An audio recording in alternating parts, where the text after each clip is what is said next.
Hey, I'm John, and welcome to Concrete Hot Tub Pad Pour Part 5. I'm working on the finishing stages of this concrete hot tub pad. I'll go through a series of different ways that I finish it, and then how the concrete is broom finished in the end. Here I'm using a stand-up mag float. This is magnesium, and the tool helps smooth the surface out.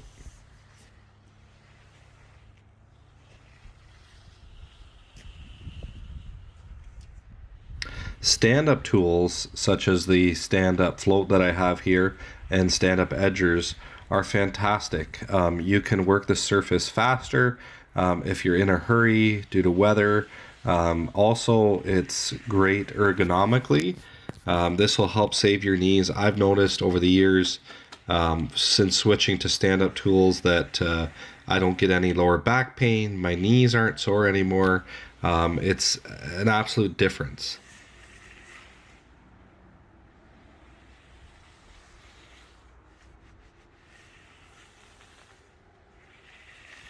I finish the concrete similar to painting, always starting at the edges, the furthest point, and kind of working my way in.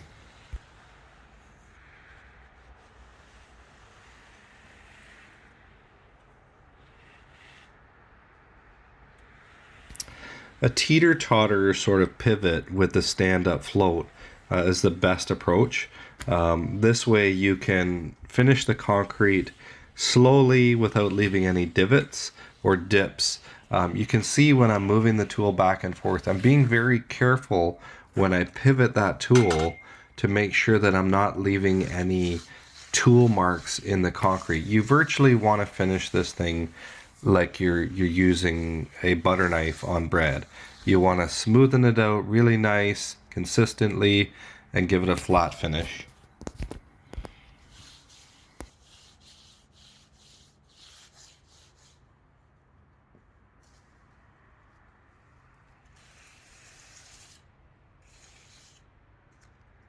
Hard to reach areas may require using a hand float.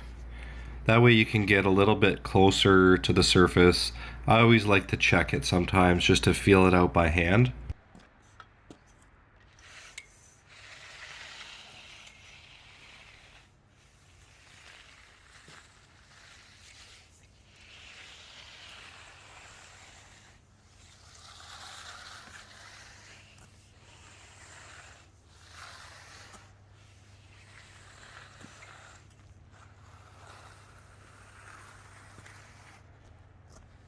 Now you can see how I'm pushing the edge marks out, the lines that the brass edger leaves.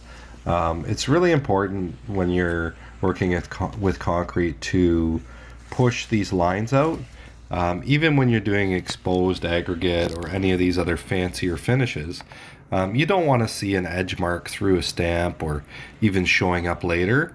Now, with broom finish, you're going to go ahead and broom an edge in later, or sometimes maybe no edge depending on what's required.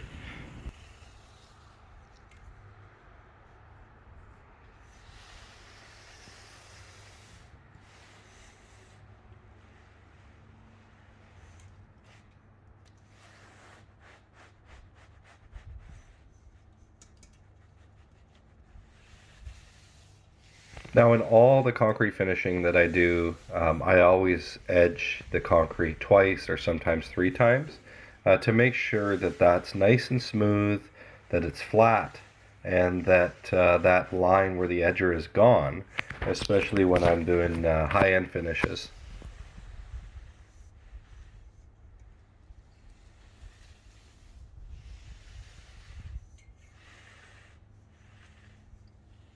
This final phase where I'm going through the entire pad, I'm virtually blanketing that whole surface with the magnesium float and the edger. It's really important that every corner of that pad gets finished and sealed up. So the magnesium float will seal up the surface, creating a barrier for the broom to go on, And also, most importantly, there won't be any color difference. If an area or half that slab doesn't get finished, it will show a color difference from a lighter or darker gray. So consistency in finishing is very important at this stage.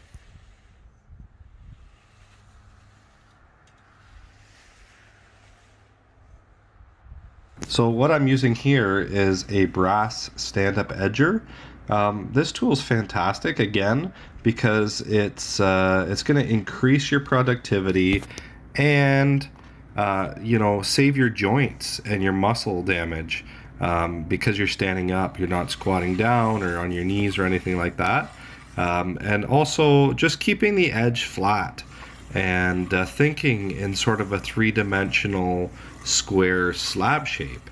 Essentially, with concrete, you want to think in slabs or virtually three-dimensional shapes. It'll help you understand the way that the concrete needs to be flat from one side of the form to the other.